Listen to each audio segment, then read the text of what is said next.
السلام علیکم ورحمۃ اللہ وبرکاتہ۔ آج بات کرتے ہیں صحیح مسلم۔ صحیح مسلم از مسلم بن حجاج القشیری رحمۃ اللہ علیہ نے لکھی، جنہیں امام مسلم کہا جاتا ہے۔ امام مسلم 206 ہجری میں نیشا پور میں پیدا ہوئے اور 261 ہجری میں نیشا پور میں ہی انہوں نے وفات پائی۔ انہوں نے 12 سال کی عمر میں علم حدیث پڑھنا شروع کیا۔ انہوں نے بھی احادیث کی طلب میں دور دراز علاقوں کے سفر کیے۔ امام بخاری اور امام احمد بن حنبل سے اکتساب فیض کیا۔ ان کو 3 لاکھ احادیث یاد تھیں۔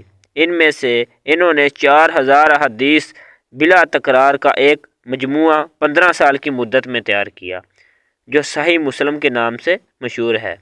اگرچہ صحیح بخاری کو قرآن مجید کے بعد سب سے صحیح کتاب تسلیم کیا گیا ہے، مگر صحیح مسلم کو اس کے حسن ترتیب کی وجہ سے صحیح بخاری پر فضیلت حاصل ہے۔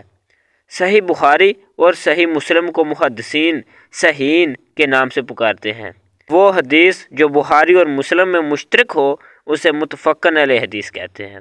اکثر آپ علماء کو سنتے ہیں نا، وہ بات کرتے ہوتے ہیں کہ بخاری مسلم کی متفقن علیہ حدیث، تو متفقن علیہ اس حدیث کو کہتے ہیں جو بخاری میں بھی ہو اور مسلم میں بھی ہو، اسے کہتے ہیں متفقن علیہ حدیث۔